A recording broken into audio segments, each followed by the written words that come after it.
है। Tom hoc और type 12 missile test से ड्रैगन में खौफ है। इंडो पैसिफिक में चीन की मनमानी रोकने के लिए जापान ने ये बड़ा और ऐतिहासिक कदम उठाया है। जापान ने रक्षा नीति में ऐतिहासिक और रणनीतिक तब्दीलियां की हैं।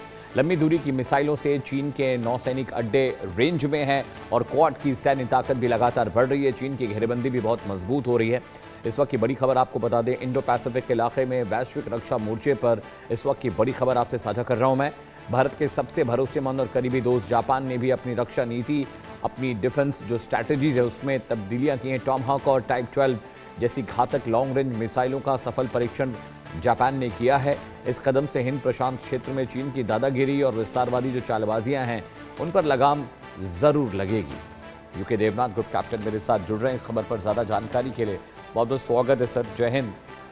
चाइना जिस तरह से अपने पूरे उस इंडो पैसिफिक इलाके को अपनी बपौती समझता है, अपनी प्रॉपर्टी समझता है, तो जो छोटे छोटे मुल्क हैं, चाहे ताइवान हो, जापान हो, इन सब देशों को ने भी अब ये डिसाइड कर लिया है कि जब तक आप दबाव बनाने की रणनीति पर काम नहीं करेंगे तब तक चीज़ें बेहतर नहीं होंगी। और रशिया यूक्रेन की जंग देखने के बाद, अमेरिका ईरान की जंग देखने के बाद जो छोटे मुल्क है सर, उनको थोड़ी हिम्मत जरूर आई है। जी हाँ अमित, हो ये रहा था कि हाँ। द्वितीय विश्व युद्ध के बाद जब जापान ने अपना कॉन्स्टिट्यूशन बनाया, हम्म।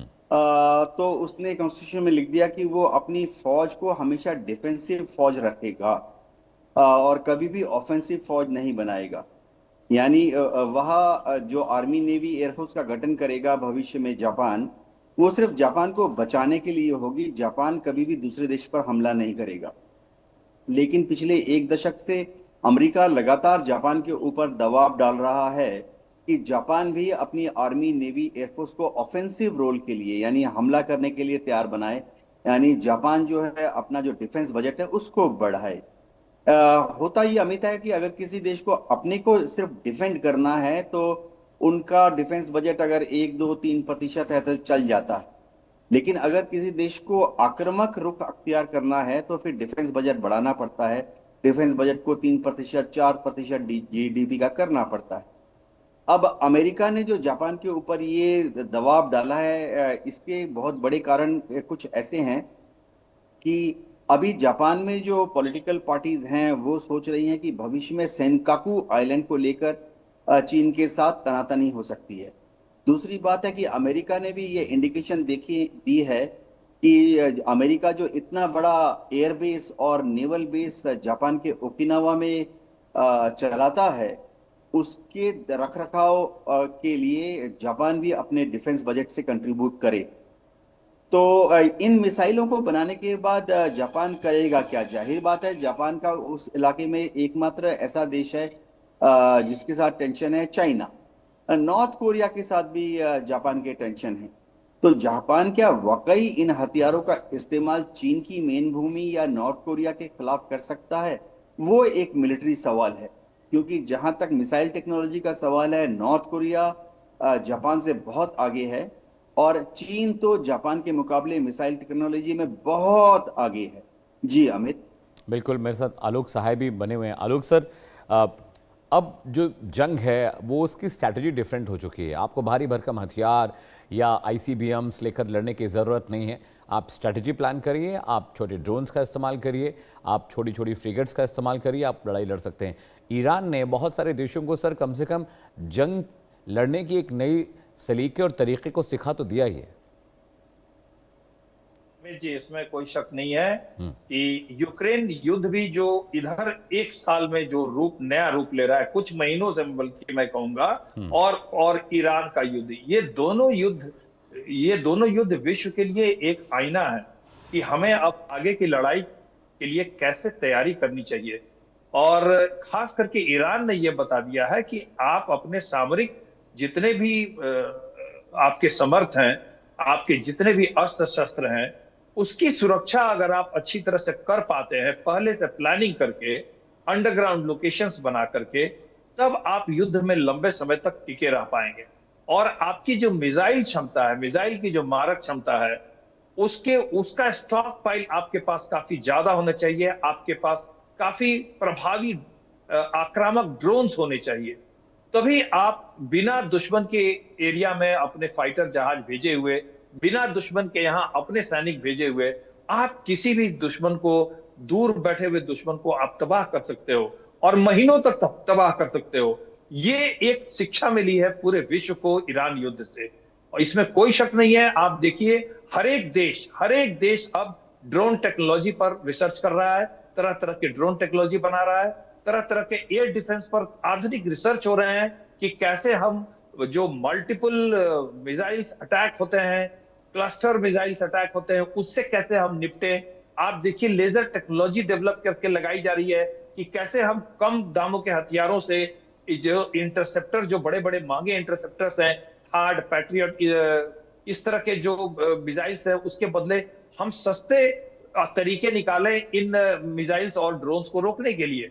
तो इस तरफ काफी ज्यादा प्रयास हो रहा है, रिसर्च हो रहा है। इलेक्ट्रोमैग्नेटिक स्पेक्ट्रम में अब युद्ध लड़ने की तैयारी हो रही है, लेजर वेपन से अब युद्ध लड़ने की तैयारी हो रही है, ड्रोन्स डेवलप किए जा रहे हैं, अनमैन्ड कॉम्बैट एरियल व्हीकल्स में बहुत ही आधुनिक रिसर्च विभिन्न देश कर रहे हैं, और युद्ध का रूप, निश्चित रूप से युद्ध का स्वरूप भविष्य में बदल चुका है। जी हाँ अमित जी। बिल्कुल।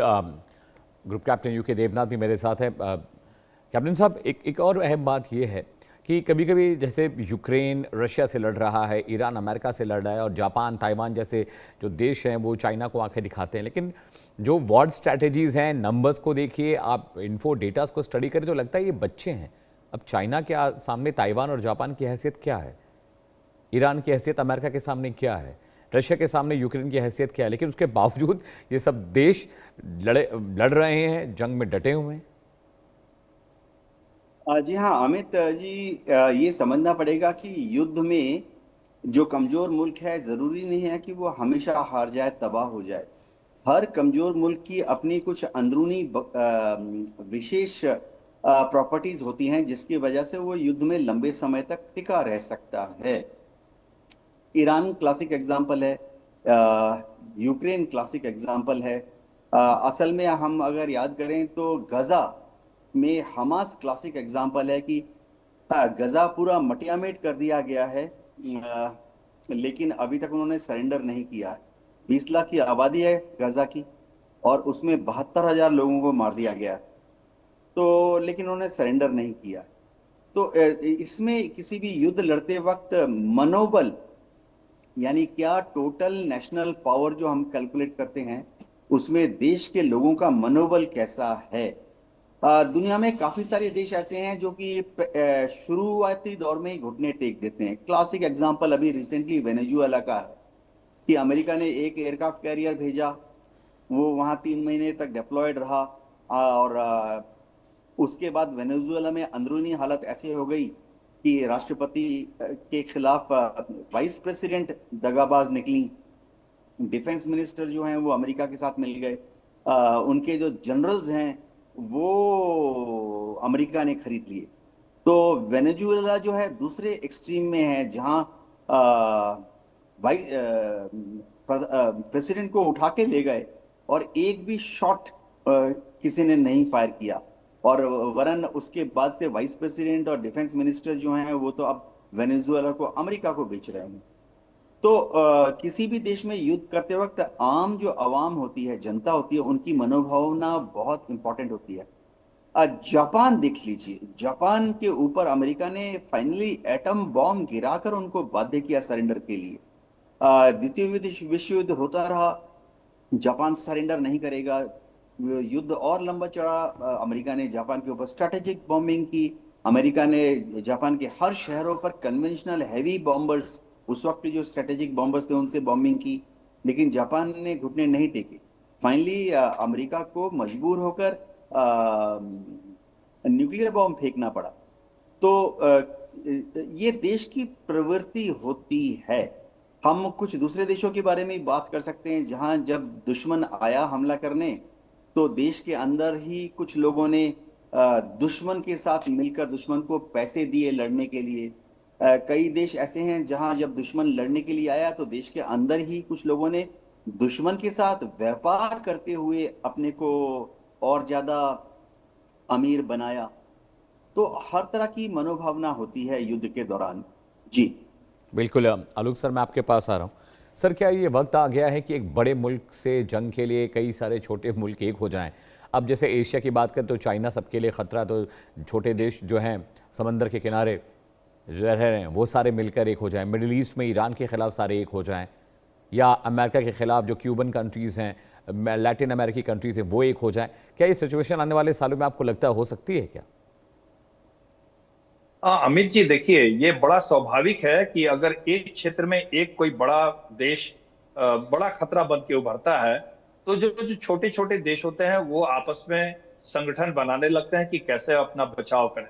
लेकिन अभी जो साउथ चाइना सी में जो हो रहा था या इंडो पैसिफिक में जो हो रहा था, चाइना के इन्फ्लुएंस को काउंटर करने के लिए कोई मजबूत शक्ति नहीं खड़ी हो पा रही थी। जी। ताइवान को बचाने के लिए अमेरिका को वहां से इतने जुगाड़ करने पड़ रहे थे, इतने इंतजाम करने पड़ रहे थे। जी। अब जापान में जो एक नया डेवलपमेंट हुआ है, उससे चाइना को एक अच्छा काउंटर मिलेगा, और इसीलिए चाइना घबराया हुआ है कि जापान, जैसा कि हमारे देवनाथ सर ने बताया, कि जापान ने अब अपनी नीति बदल ली है। अभी देखिए, इसी जुलाई में उन्होंने अपना इंटेलिजेंस ब्यूरो का गठन किया है, जो पहले नहीं था।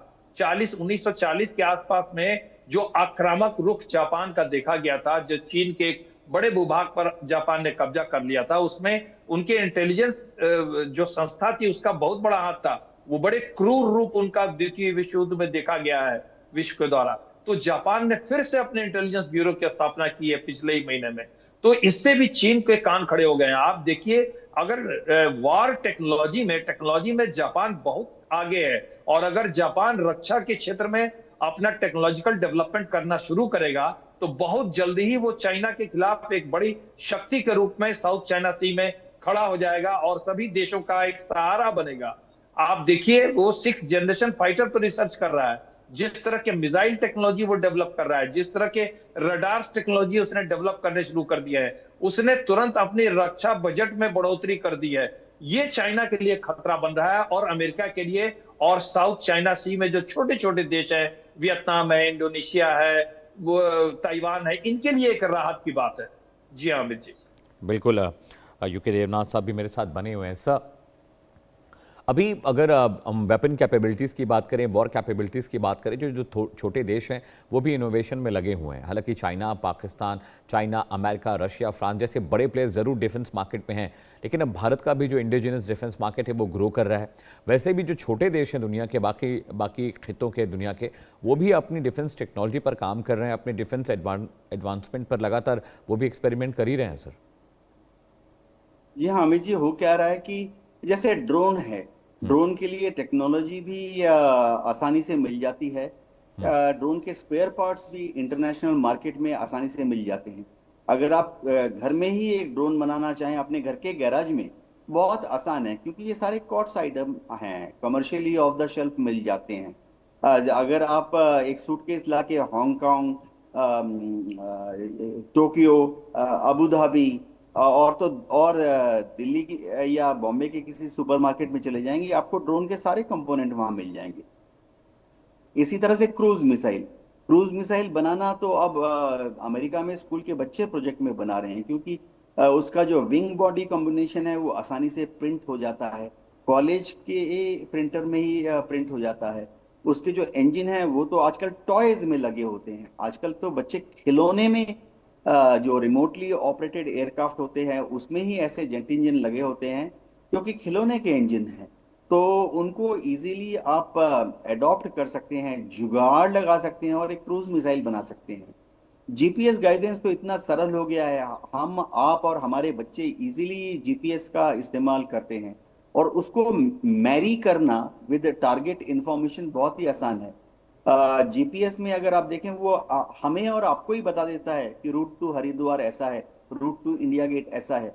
उसके आगे आपको उसको उसको बस एक क्रूज मिसाइल में फिट करना है, और टारगेट का जो कोऑर्डिनेशन है वो फीड करना है। और जिस तरह से हमारी और आपकी कार हमें बता देती है कि घर से सरोजिनी मार्केट कैसे जाना है, वो क्रूज मिसाइल भी आसानी से उस टारगेट तक पहुंच जाती है। छोटे देशों को एक और एडवांटेज ये है कि सारे जो छोटे देश हैं वो एनोनिमस रहते हैं, उनके यहाँ कुछ भी डेवलपमेंट होती है कोई इतने ध्यान से फॉलो नहीं करता है।